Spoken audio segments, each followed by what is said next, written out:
Hello and welcome back to another video. I've done this intro so many times. I'm gonna have so many bloopers, but this is an unusual video for me since I don't do audiobooks or books. But I wanted to do a Doctor Who fanfiction and I wanted to do an audiobook. So each 5 parts of the fanfiction will turn into an audiobook. They're all gonna be separate. And then once finally the story is all done, the full audiobook will be released, I hope. So, I hope you guys had a happy Christmas. Time to get into it, I guess. Also in the description will be the link to the original audio file, so you can sit back and listen to it. It won't have the intro, and it will, just contain the audiobook. And it will be free. Just free. I'm not going to monetize this at all. I can't even monetize get ads, I don't even know how to. Know the criteria, etc, etc. Alright, let's just get into it and stop me rambling, because I'm going insane because of how many times I failed this. Chapter 1. The city underneath the mountain. The city was cold. The planet of Skaro was a frozen ball because the sun of Skaro had died, just like that, and each planet became cold and lifeless. The last remaining city was buried under a mountain of ice. Each Dalek was in a deep cryostasis. Most of the galaxy was unified after a very long, bloody war that lasted 50 years, and now a good portion of the galaxy was unified as a federation called the Galactic Federation. Now, a singular light cruiser that had won many battles during the 50-year war had recently turned into a colony ship, and now it's been traveling the galaxy looking for any planet to colonize, since the Federation had been running out of space to house the people of the Federation. Captain, we're entering the uncharted sector of the galaxy now. A kind, soft female voice spoke out. She had long silver hair. She wasn't human, but a Misara. Misara came in many different shapes and sizes, like having green or red skin and weird hair, and little cat ears and whiskers. Her name was Lila. Lila. Set course for that frozen planet. It's the closest to us, and the ship needs fuel. Urgently. The captain asked Lila, and Lila nodded and set course for the frozen planet.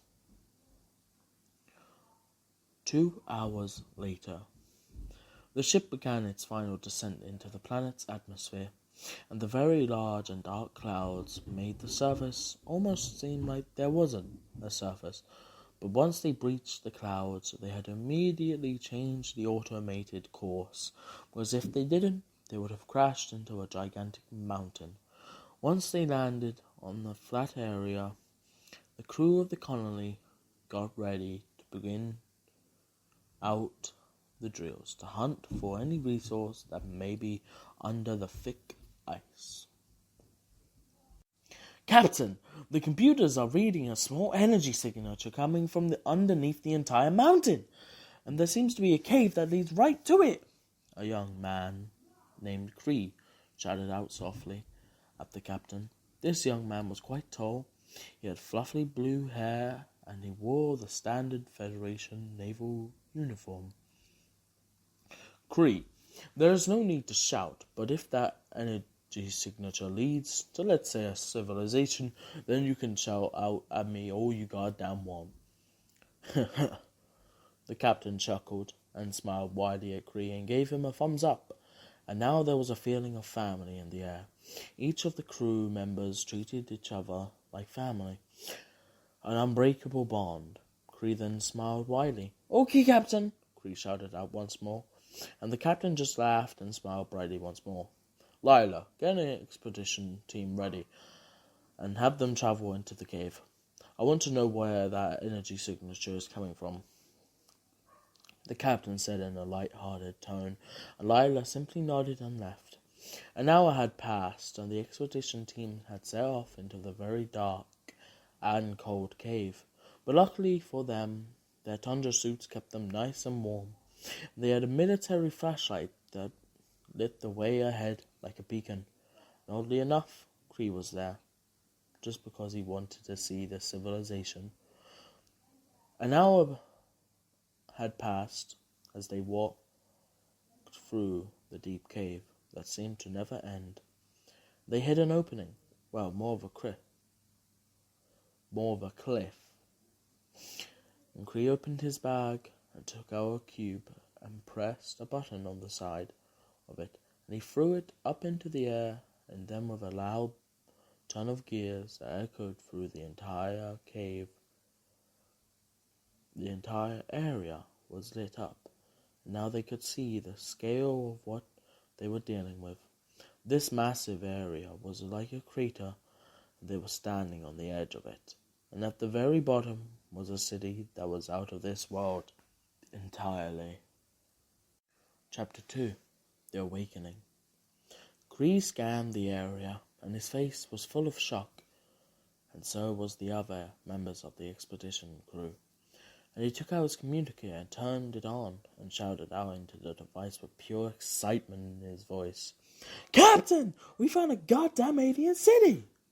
The captain stared at his communicator, smiled widely. "Excellent work! Great, now lower your voice. Kinda scared me," the captain chuckled. "Huh, yeah, you lot can adventure down to the city, if you want." Cree smiled brightly along with the rest of the expedition crew. Cree would shout into the communicator, "Yes, sir!" And with saying that, he turned off the communicator and put it back in his bag. A slim male would get out harnesses from his duffel bag and gave each harness to each of the expedition crew. And they strapped themselves to a large boulder, and once they began their long descent down the cliff face. Once they were down and on solid ground, each of them took a deep breath. Cree sighed, and the others could tell he was definitely terrified of heights. Cree looked up at the large ramp that led to the entrance of the city, and he sighed. "Great. Well, that's going to be tricky to get up." The group looked at Cree and laughed a bit. The guy that gave them the harnesses walked up to Cree and asked in his soft yet warm voice, "This person's name is Justa, and he's of the Cheetah race, who are lizard men with thick scales that act as armor." Cree, that's gonna be tough to get up, ain't it? Cree then smiled at the Cheetarian. "Well, it's gotta be worth the trouble, ain't it? We found an entire alien city, so if we put a lot of effort into this, I'm sure there will be a reward or something." He said that in a really, kind of optimistic tone. The Cheetah smiled, seeing how optimistic Cree was. 30 minutes had passed, and they had finally gotten up the ramp. They were out of breath. They looked at the giant entrance to the city, and luckily for them, the gate was open. And they walked through the gate, and suddenly everything became much warmer, and the air became much nicer to breathe in. I just realized, guys, I'm gonna pause this here. Sorry. But, the Cheetah, I messed up. His name is Cheetah, and it's a Justa. I'm kind of tired, so this is gonna be fun. Alright, let's continue. 30 minutes had passed, and they had finally gotten up the ramp. They were out of breath, and they looked at the giant entrance to the city, and luckily for them, the gate was open, and they walked through the gate, and suddenly everything became much warmer, and the air much nicer. Creed took out his futuristic camera and decided to take pictures, and from the looks of it, the city was gigantic with so many buildings, but one stood out in particular. It seemed to be a palace, and it looked like it was entirely made out of gold, and had destroyed statues of unique-looking Daleks surrounding the building, but none of the group could make out what the race was. The group started to head to the palace-looking structure, and once they got to the entrance, they noticed there seemed to be no way of opening the entrance. But there was a weird-looking button, presumably an activation switch of sorts. Cree would press the button, and nothing happened to the door, but the lights turned on, and they were very bright. Thanks for pressing the button, the entire city is waking up. The building next to the palace was the most bright, and thanks for the door being open to said. They could hear weird sounds coming from the building, specifically things opening. The group stared at the entrance to the other building, and soon something came out. This being resembled the statues. This Dalek had a red light emitting from the eye stalk. It had 4 light bulbs. And at the skirt of the Dalek, the light sensors were black. The main color scheme of the Dalek was red with gold stripes across it. The Dalek was slowly hover over the group. Chapter 3. The Daleks. The Daleks stared at the group as one of them took out a blaster rifle, and it stared at it to ponder on if it should downright exterminate the intruders or bring them to the Emperor, since they are new aliens they have never seen. "Drop your weapons now, intruders, and then you will follow me," the Dalek shouted out at the group, and aimed its weapon at the male holding the blaster rifle. The man holding his blaster rifle aimed it at the alien creature, and he shouted out, "No, I won't! We're not going anywhere, you monster! You let us go, and there won't be any trouble." The Dalek stared at the man and simply opened fire, and with one swift motion, the man was shot dead, and he fell to the floor, dead. Krieg gritted his teeth and shouted at the Dalek, "You didn't need to fucking kill him." The Dalek then said at Kree, "He was uncooperative and needed to be exterminated." Kree became teary-eyed at the sight of his friend being dead on the cold floor. Kree picked up the blaster rifle and aimed it at the Dalek and stared the Dalek down. The Dalek aimed his gun at him and said in a fierce tone, "You will drop the weapon now or be exterminated." Before the Dalek knew it, Kree opened fire at the Dalek's eye stalk, making it blind, but only temporarily, and thanks for the Dalek just waking up, its shielding wasn't at full power. My vision is impaired! My vision is impaired!" the Dalek said as it randomly fired in all directions, but luckily, none of the shots hit the rest of the group. As soon as it randomly started to fire, the group started to run away and slid down the ramp. They fastened the harnesses as they started to make their way up the cliff very quickly, and it nearly got them killed, but they were super lucky. As soon as they got up and stared at the city, and then back at the cave entrance, without a care in the world, they ran out of the cave very quickly. After they escaped, 4 other Daleks came out of the cryostasis building, and they stared at the red Dalek, and these 4 Daleks were the standard white and blue Daleks with the blue senscopes. One of the 4 Daleks said to the red Dalek, "Captain, what has happened? Why are we awake?" The red Dalek finally could see again, and it stared at the 4 Daleks. "My brothers, we must awaken more Daleks and the Emperor. We shall begin the grand plan. Aliens have found us. We must conquer them all, or they shall be exterminated." After the Dalek finished speaking, they shouted out, "We obey!"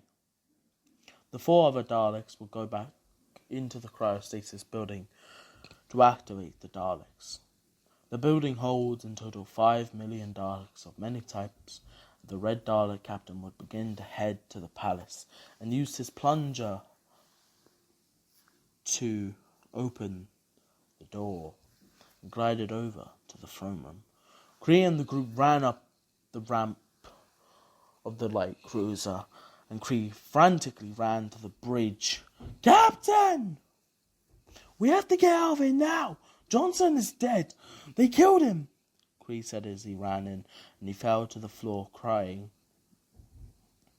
The captain stared at Kree in disbelief, and he ran to him and hugged him. "What the hell happened, Kree? Talk to me!" Kree began to explain what happened at the alien city, and once he was done, he said in a sad and frantic tone, "We need to leave now." The captain nodded. "Everyone, we're leaving. Get the drill packed up. We have enough fuel to reach another planet."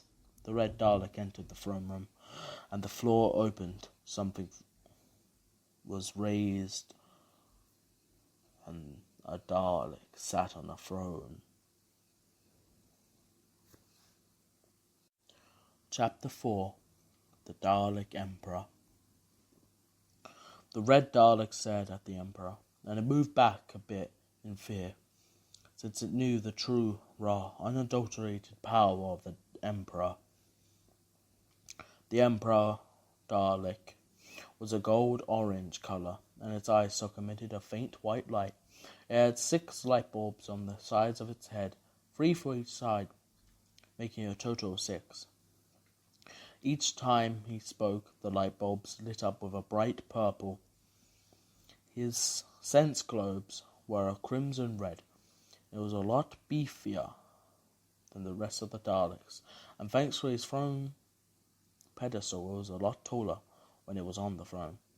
But when he wasn't, he was a bit bigger than the other Daleks. "My Emperor, I'm so..." The Red Dalek captain was cut off from speaking. "I know why you have awakened me, Captain Carl. I have already foreseen this event, and the grand plan shall be activated. Snuff the humans out and make sure none escape to warn the rest of the galaxy.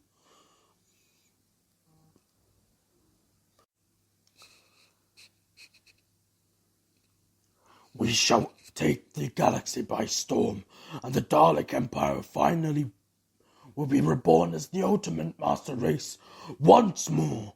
Now leave Captain Carl and activate the Matter Destroyer and destroy the entire mountain above us, and then launch the fleet." Captain Carl stared at his Emperor and obeyed. "I obey, my Emperor."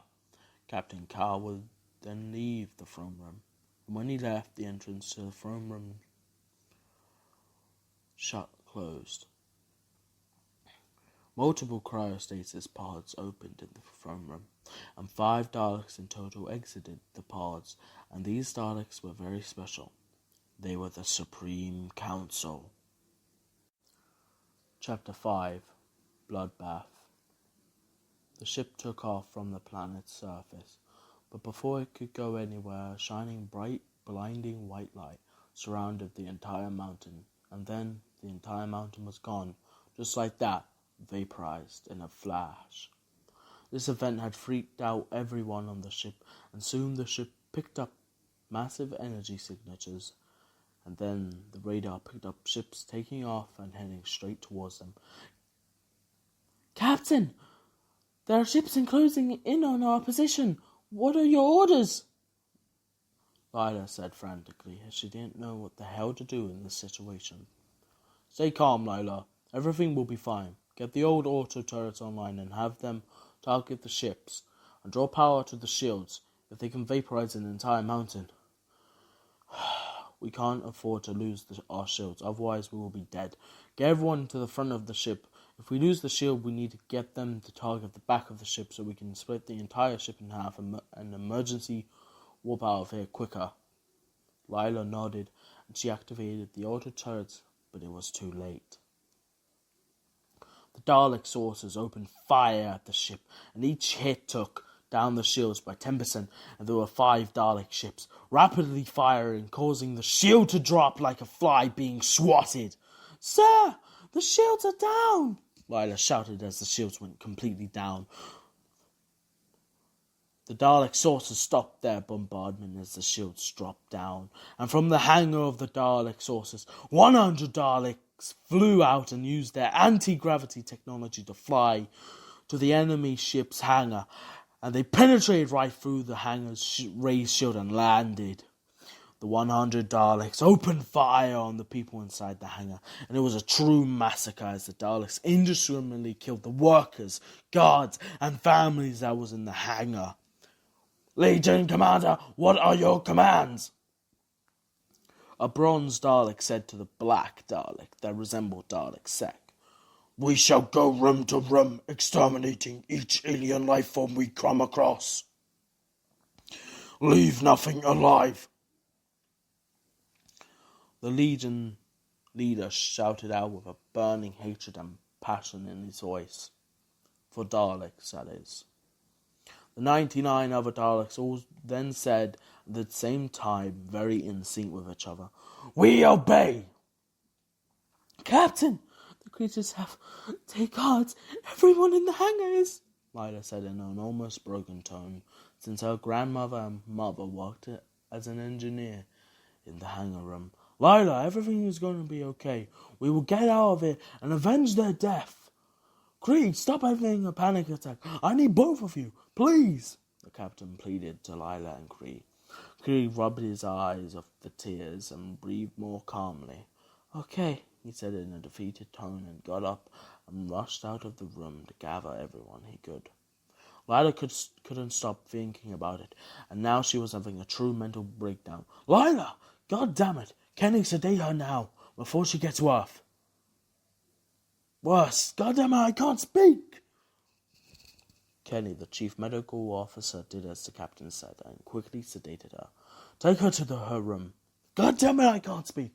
Take her to her room. I'm panicking. Starting to panic.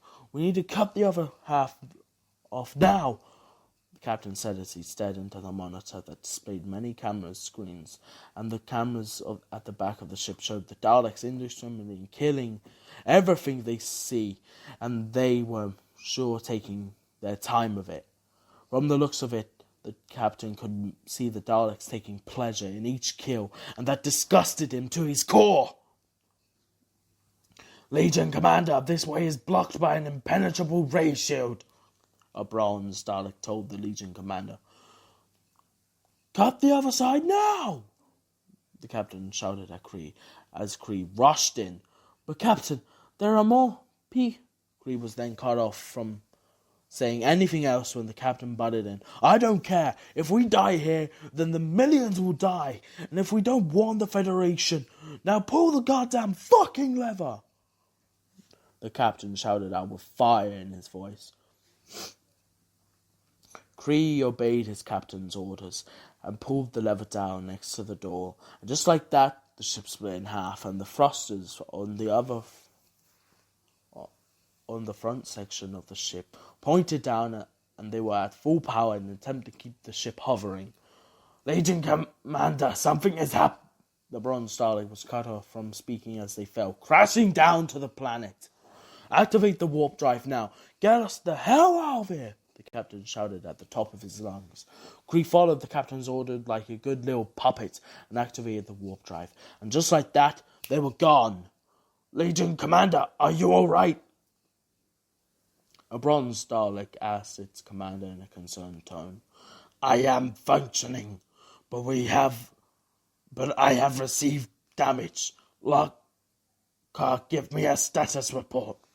"I obey," said a purple Dalek that resembled the standard bronze Dalek. "We have received multiple casualties. We have lost 25 of the 100 Daleks, leaving us with 75 Daleks. But we did kill 85 of the 3,500 crew members of this ship. The Legion commander looked down at the floor. We will avenge our fallen brothers. Our hatred will grow deep with a fiery pit. We may have failed today, but the war will never be over. After the Daleks got out from the crash ship, they immediately floated up using their anti-gravity technology and landed back in their ships and quickly headed back to the Dalek city. Legion Commander, welcome back to the base. I suggest you report to the Emperor about our loss. Captain Carl told the Legion commander calmly. Carl and the Legion commander would hover over to the palace. They could see the famous Imperial Guard assembling once more. Carl and the Legion commander entered the throne room, and the Emperor stared down at them, and he had been expecting them. My Emperor, we have... The Legion commander was then cut off from saying anything else when the Emperor interrupted. I am fully aware of your defeat, Legion Commander Yukil. I, in fact, did not want all of the humans exterminated. I wanted to see how resourceful they are, and from my observations, they are quick to act, but even that could not stop the Daleks from wiping out 85% of the ship's population. I consider this a win, because now we know what they are capable of doing. The Emperor chuckled evilly and cunningly at the end. I see. Both Yukil and Cal said at the same time. Now leave my children and prepare for the coming storm. There is the might of the Dalek Empire. The Emperor shouted out in a fiery rage. Once they left, the Emperor swiveled his head and stared at the white Supreme Commander of the Science Division. This white Dalek didn't have any weapons, nor the manipulator arm, but 2 Dalek claws act as hands for the white Dalek. And with the Emperor's death stare, the Dalek knew what the Emperor wanted.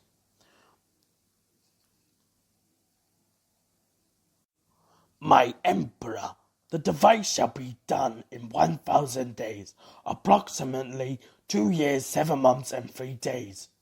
The white Dalek said in a fearful tone, thanks to the Emperor staring at him. Yes, very good. Once the device is completed, the universe will kneel before the Empire. So what happens in the case that it took 2 people? The Emperor said in a dark Do we have to fight for the title? and that cackled did Oh, not Charlie's mom, it's good to see you again. Well, that's it, guys. I think you're supposed to roast Audiobook. that. You That know, was probably one of us should look up the 28 odd directions on minutes. how to That was pretty cook a good. turkey. Didn't expect it to get this long. A giblet, a I will be turkey? ending it there. What's the right word? Basically leaving you guys on a cliffhanger. Oh, there we and I go. will Mr. Magoo style would make it continue talk. What some the other heck is this time. thing now? I will see you guys in the next video. Oh, Peace out, motherfuckers. Maybe these are the giblets. oh. What is this?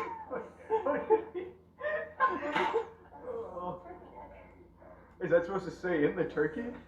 This? No. No, we did right by tearing that out. Where are we going now? Well, so now I think we got to season it, of course, and we also have to make the stuffing. Right. Which, again, we're going to show you stuffing this thing, but do not actually eat the stuffing that way. Cook them separately, because you'll get salmonella from undercooked stuffing. Oh, I'm getting scared.